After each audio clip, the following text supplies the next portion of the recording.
14th studio production begins in 5, 4, 3, 2, 1.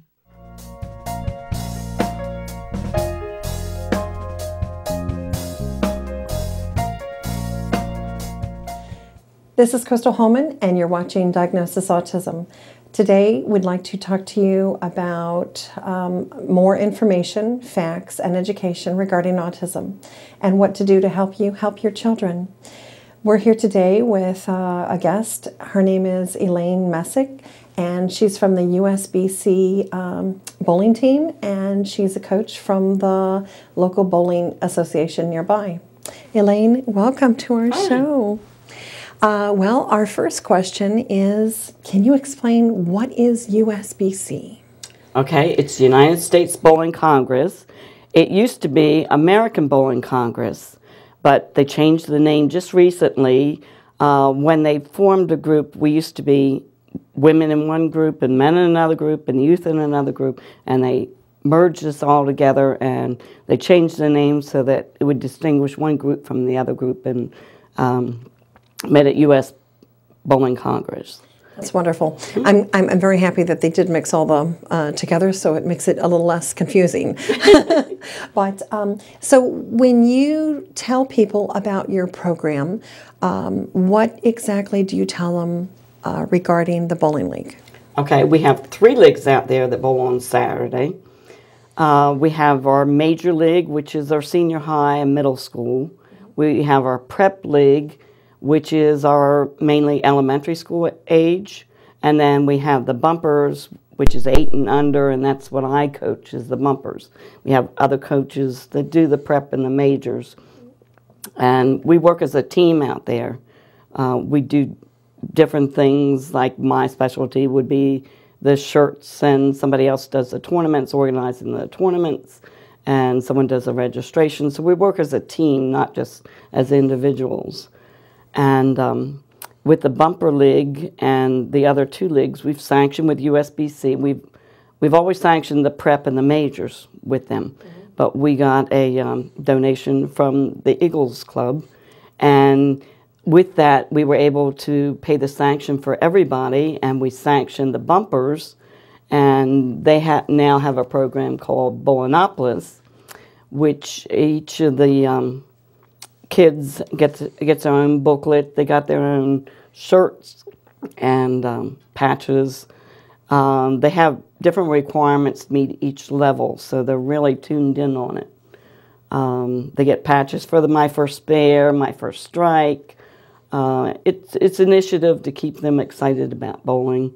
We have level 1 talked about, they had to do lane courtesy, friendship with their teammates and other people there, just enthusiastic about being up to bowl when it's their turn and not getting up there in front of everybody else. And lane courtesy. We're just finishing 3, which has to do with the bowling terms and scoring strikes and spares. And even though they're 8 and under, they soon learn that a strike is really great and it adds points to their scoring. Absolutely.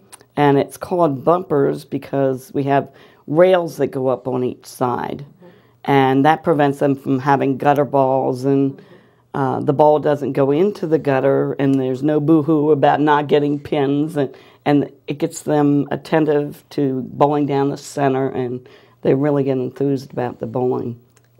The Bowlinopolis program allows them to advance at their own pace. But most of them are following each other and getting together as a group and doing very well on each of their levels. And I'm so glad to actually hear you say it's Bowlinopolis. When Hayden came home, he immediately said that he's the bowly police. And he's been calling that ever since. And I'm like, that's not how it's spelled there. He goes, no, Hayden says it's bowly police. I said, okay, whatever. So would you say that when a special needs child comes in and they're going to come in to try to do a bowling program with you, what can you do to, or what type of services do you do to individualize the service that the child may need? Okay. Every child is different. We teach them the basics of bowling because some children have long legs and short legs and long arms and short arms. Some of us have wide hips that we have to pull back and get out of the way. There's no set way of bowling. Like you say, you have the basics. We start out with them. It depends upon their strength, whether they can hold a ball or not hold a ball, whether they're tuned into what needs to be done to accomplish knocking down the pins.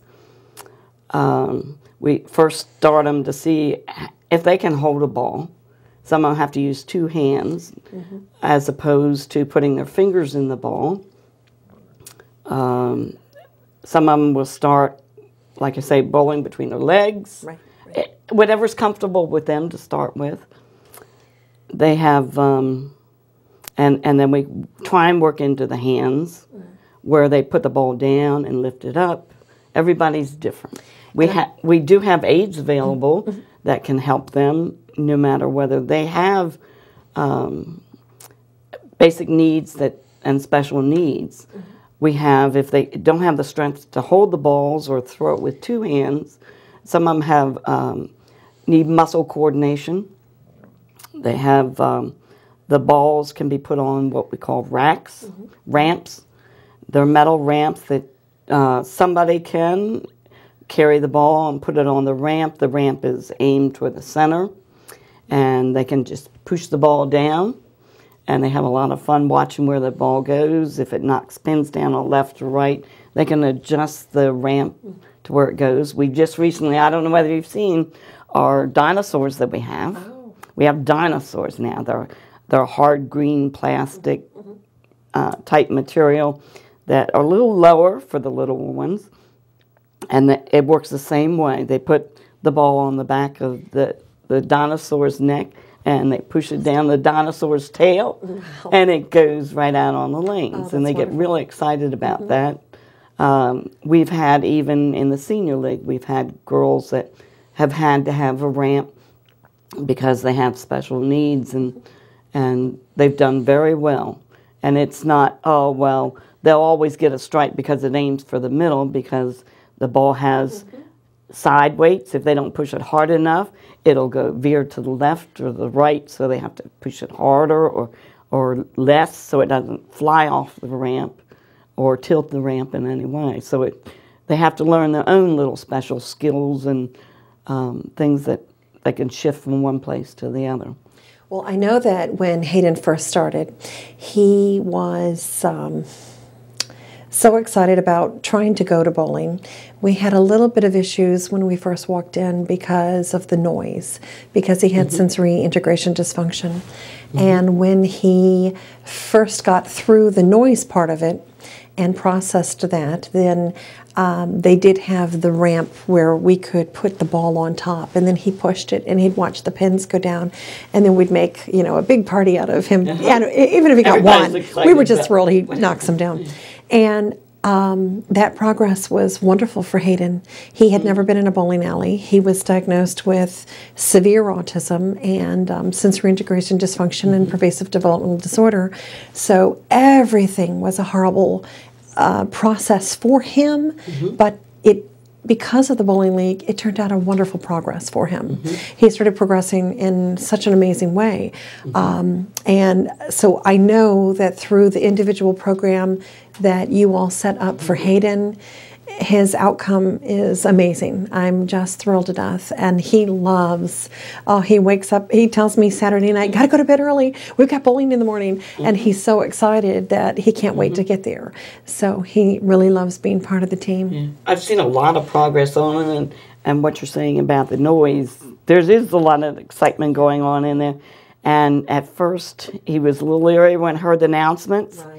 And now when we say his name, he'll come up.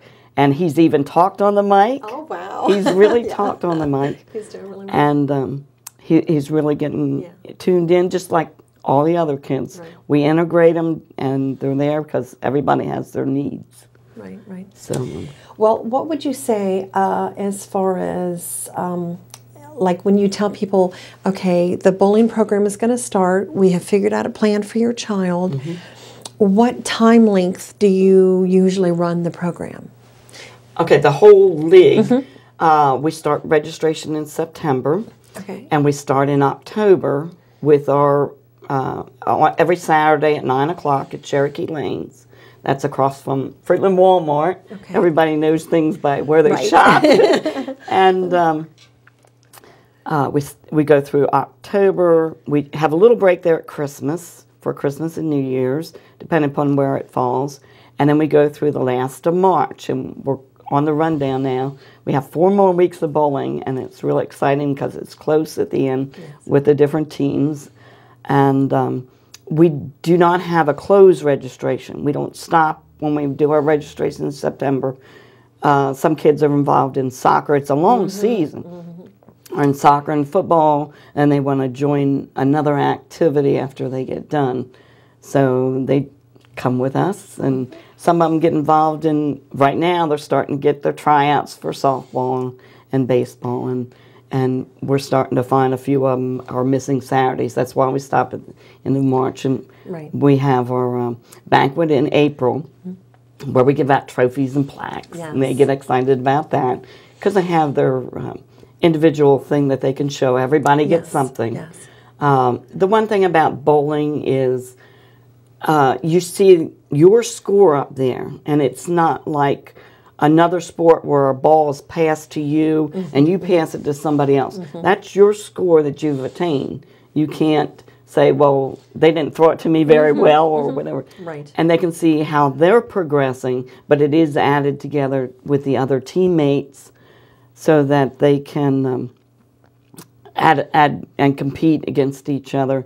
There's no bad competition out there. Everybody's excited about how they go. They see everybody that's bowling on a Saturday. It's not like you go to one field one day and one field another time. You don't have to travel you see everybody, multiple places. So it's a lot of socializing going on down there. And they really enjoy what's going on down there. Now, we'll stop at the end of March, and then we still have some tournaments going on.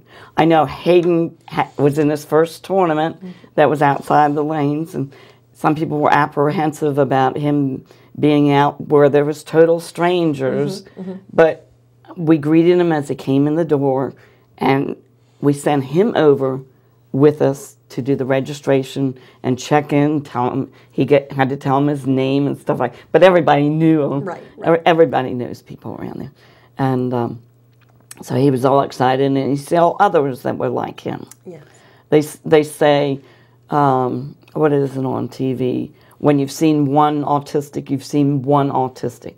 Because everybody is different. We have autistic on all our leagues. We integrate them in there, and everybody has the different style and needs. So they enjoy seeing what's going on. We do have ramps there that we can put in bring wheelchairs in. I forgot to mention that. And take them to where they are. In some of the other leagues, we have seen kids with wheelchairs.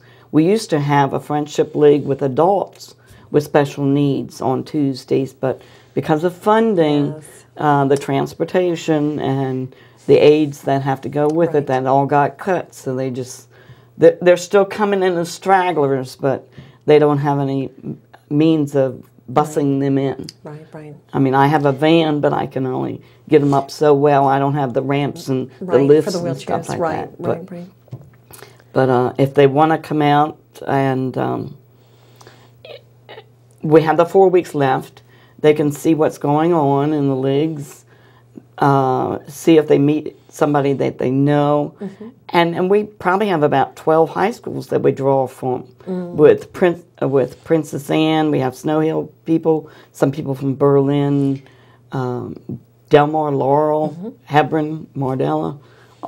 We draw from all over. So even if they're strangers to begin with, they get to learn each other because we're all there together. And they become good friends. Well, do you feel that, as far as the program is concerned, do you feel that the children with autism, do you feel they're getting treated any differently than any other child that's there? Because I know that I have seen the league, and the kids are wonderful. The kids that do not have a disability are just as kind as they humanly can be to the children that do have a disability. I mean, I personally see it as what a great environment. The child doesn't feel like people are judging them or singling them out or doing something like that. I know when Hayden goes in, he feels welcome and he loves it. And for him, he knows when people do not like him and he knows when they do. So I know from what I see, it's an environment where everyone is loving and kind and friendly and teaching my son to be courageous. You know, I really see this. So I look at it as a great aspect. But the other question is it just for the children with special needs? No, we integrate them all in there together. You say, do they get too much special attention or not enough special attention? No, because each of us have different things and different needs. And by repetition, when I do the sticker program, I sit down with each one, and they get to answer each one. They get to progress at their own rate. And it may be that I might have to sit down with one child twice for repetition, as opposed to just sending them on to do something else. And I only have to look at the ones in the bumper program, and we have coaches that look at the others, and I watch those that are going in. And no, we have people that these kids are very charming, and everybody gets excited when they make marks and strikes and stuff like that, or even if they don't, it's like, oh, well, somebody move those pins. Where did those pins go? Right. And we make it a game because it is a game. Yes, and I mean, I really do feel that the children feel welcome, the parents feel welcome. I love the environment. It's a wonderful place to go to for family time. I know that the other part that I want to make sure even the people watching the show on the gross motor skills for a child like Hayden, his gross motor skills were damaged severely. So reaching, jumping, trying to stay balanced was a very hard thing for him. And because gross motor skills also affect the physical body and affects the fine motor skills as well, it combines together. When he did the bowling program, before he did the bowling program, we could never get him to write. And after he started manipulating his fingers in the ball and bowling, his writing started to get better and better and better, and he was achieving writing without any issues. And the better he got at building his upper body, the more even alert he could sit with his back straight. He started to get body strength on the upper body, and it was affecting how he was writing, how he was sitting, even paying attention when someone's talking. We would work, because I homeschool, I would work for hours and hours and hours with him, doing 15 to 20 minutes, and then trying to get him up to 30 minutes to sit still and pay attention. But the upper body would just be, the little, as I call it, the Raggedy Ann doll that would just fall over. He just couldn't hold himself up and deal with the sitting in the chair. But because his upper body strength got stronger and stronger through the bowling program, he's able to write, and he not only just printing and he's doing cursive, but he can write sentences, he can write a paragraph. It's amazing. It's absolutely amazing. So when a family is watching and they're like, well, what does bowling have to do with special needs? You would not even understand how much it will help the child. Not only are they getting the socializing they need, they're also getting the team, being a team and being part of a community situation. They're also getting that upper body gross motor achieving progress that he needs. That's right, that's right. And just even for him to learn how to walk a certain way and swing his arm and throw the arm, and him to try to figure all this out at the same time, it's just he can even walk across a balance beam now. Oh, and he that's could great never. I'm excited to hear these things. It's just it's overwhelming. And I do contribute that to bowling because I know what that upper body strength did for his little body. So in all, it's been a wonderful time for Hayden, and he loves his trophies. Oh, he loves because them. they're his, and he earned them. That's right. That's they right. Really earned them. So if a family wanted to get in touch with you, let's say for the next program, what would you tell them to do? Okay, now they can call me up and we can discuss. I'm retired now, so I can meet them at the lanes, go over what that child needs and how we can integrate them all. If they think that he's not ready to be socialized that well with other kids, we can work him up to just individual open bowling and concentrating on so that he feels confident with what he's doing, and we can work him into it. I know it's not just the Cherokee lanes that we have all these aids and different things going on. All the lanes have different ways and conditioning that they can get into the different leagues. But we can work it into it, and I have worked with kids that have special needs ever since I was little. I had a brother that had special needs, and we found out that he was speaking really fast and gibberish, and we sent him to a speech therapist and tape recorded it and slowed it right down, and you can hear every sentence, every word that he was saying, but we just had to tune ourselves down. He was going all right, but we just had to tune ourselves down and slow it down in our minds that what he was saying, and it really worked out nice. So we do have a youth league in the summertime. It's a youth adult league, and we use the lights. I call them ballroom lights, but it's the what do you call them? Black lights, and we don't do the fogging, but we have 2 adults and 2 youth. There could be other youth on the teams. Some of the other kids, there are even autistic on that. And they like this noise, and we use the jukebox too. So, well, when you say youth on the nighttime leagues, what age group is that? Any age? Oh, any age. Any age. Okay. We have, I don't know whether, I know they won't mind me using her name. We have little Zoe. Okay. And she bowls without the bumpers. The summer league is without bumpers. She bowls without the bumpers, and she's just as big as everybody else around. She's so little. Adorable. Yeah. So, but we're open and flexible to whatever comes along. Okay. And I know the other part is that you do have the shirts and the patches, and I remember when they said, okay, everyone's going to be starting to wear a USBC shirt, and I kept thinking, oh dear Lord, what are we going to do? Hayden won't wear a shirt that's other than a solid color. I don't know what we're going to do.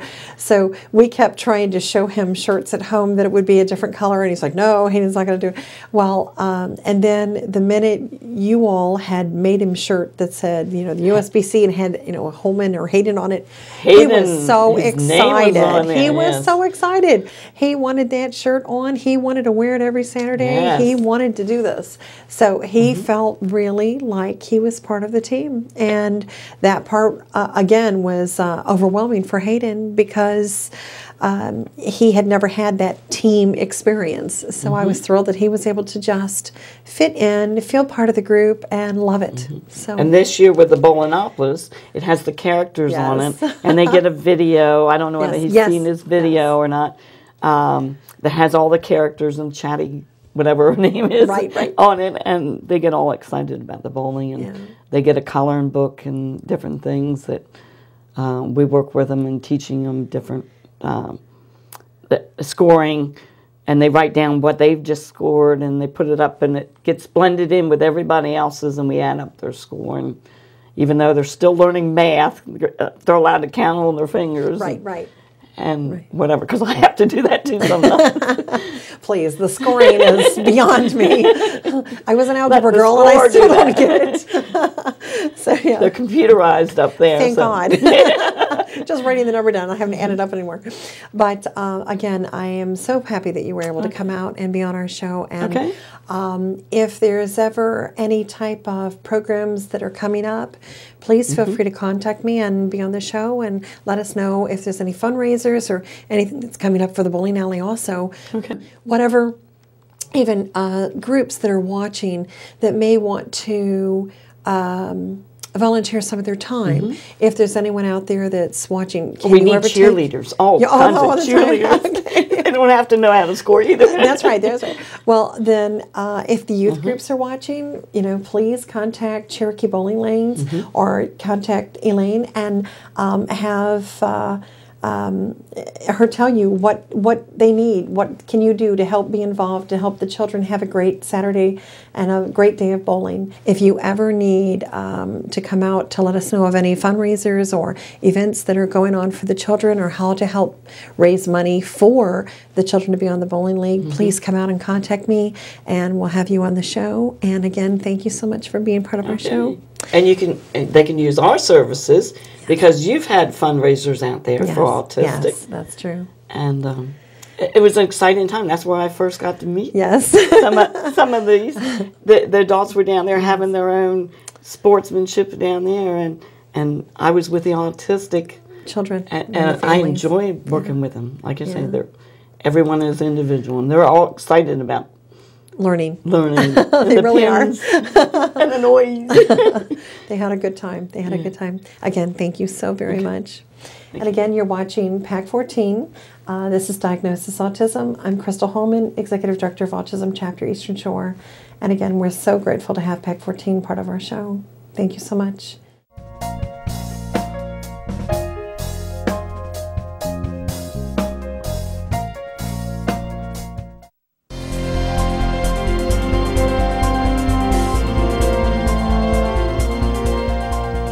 Would you like to see your community organization or nonprofit group featured on PAC 14? To get started, contact us at 410-677-5014 or visit our website at www.pac14.org. PAC 14 is a great way to connect with your community.